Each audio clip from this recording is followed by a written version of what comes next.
Alors, on va faire de la colorisation et je vais vous montrer une manière de faire la colorisation. Il faut savoir qu'on va utiliser assez intensivement les calques pour que la colorisation puisse être modifiable facilement par la suite. Ça va être vraiment du non destructif. Il faut savoir que certains pros de la colorisation sont contre cette manière de faire. Beaucoup de calques pour pouvoir modifier facilement par la suite, ils n'aiment pas. Je pense notamment à un de mes collègues qui est un dessinateur de BD assez connu, que je ne vous citerai pas, mais qui lui trouve que c'est ridicule de faire comme ça. Il préfère attaquer directement au pinceau lettré, faire du destructif, comme s'il y avait une feuille de papier qu'il était en train de coloriser, quoi.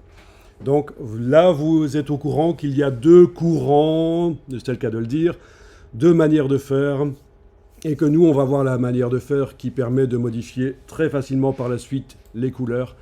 Il faut être doué pour l'autre manière, hein, ou ne pas être très exigeant en qualité, je trouve. Mais dans le cas de mon collègue, c'est qu'il est doué, en fait, hein, évidemment. Et je ne suis pas cynique en disant ça, hein. Vraiment. Si vous êtes vraiment un dieu d'illustration, voilà, vous ne faites pas nécessairement avec tous les calques qu'on va faire. Alors, allons-y. On va créer par-dessus le calque blanc ici un calque vide en cliquant sur l'icône à gauche de la corbeille. Voilà. Et alors, sur ce calque vide, on est censé dessiner une des parties du dessin. Et on le fait au pinceau éventuellement. Et si les traits sont ouverts, ce qui n'est pas le cas ici, ils sont tous fermés, quoique on a une petite ouverture ici. Si les traits sont ouverts, du coup, ça ne pose pas de problème. Parce qu'on fait au pinceau, c'est manuellement, et donc l'utilisation d'un stylet et d'une tablette peut être utile dans ce cas-là. Étant donné que les traits sont fermés, on va peut-être pouvoir utiliser quand même la baguette magique pour générer la zone. La baguette magique, vous l'avez, en général, on ne l'utilise pas beaucoup, parce que c'est un peu pourri comme outil, vieux. Mais vous pouvez tester baguette magique, vous l'activez. Vous avez un truc important dans la baguette magique ici, c'est la tolérance. On va avoir, c'est rendre tolérante la baguette magique aux défauts qu'il y aurait dans le dessin, en fait, en quelque sorte, sur les surfaces blanches. Vous êtes à 32 pour l'instant, ou c'est juste moi qui suis à 16 au niveau de la tolérance? 32? Ok, je vais mettre 32 aussi, c'est la valeur moyenne. C'est la tolérance aux différences de luminosité. On a du noir au plus clair en infographie, ça va de 0 à 255. Et 32, c'est donc une plage de 32 de différence de luminosité. Je ne vais pas m'étendre là-dessus. Pixel contigu est coché chez vous aussi, j'imagine, parce que sinon, si c'est pas coché, ça va sélectionner tout ce qui est blanc dès qu'on va cliquer avec la baguette magique.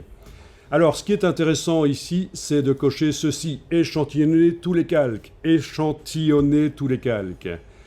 Ça veut dire que quand j'utilise la baguette magique, quel que soit le calque qui est activé, ça va fonctionner, ça va tenir compte de ce qu'on voit. Et si ceci n'est pas coché, il faudra absolument que le calque qui sert à générer la sélection soit activé.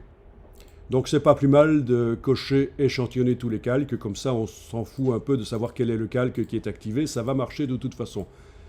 Bon, calque 2 c'est bien. Alors voyons un peu ça. Ok, il n'a pas... Ok. Alors, qu'est-ce qu'il m'a fait? Il m'a sélectionné tous les blancs. Que je réfléchisse un peu à ce qui est en train de se passer, c'est étonnant ça. Chez vous, ça fait la même chose?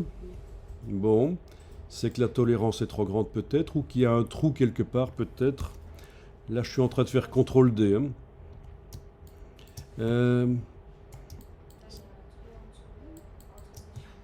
Ah oui, peut-être qu'en jouant sur la tolérance, justement, ça va un peu mieux fonctionner. Je vais tenter à 8 au lieu de 32. Ah ben là, ça marche. Ok. 8 au lieu de 32, ça marche. Ah oui, s'il y a un trou, on va voir qu'on peut le boucher temporairement. Est-ce que ça fonctionne chez vous, la sélection de la zone? Non? Vous avez essayé à 8? Ça chope pas tout? Ah, si ça chope pas tout, il faut ajouter avec la touche majuscule enfoncée, vous essayez d'ajouter de la zone, mais de toute façon, on peut retoucher la sélection un peu après au pinceau. Hein. Ce qu'on fait là,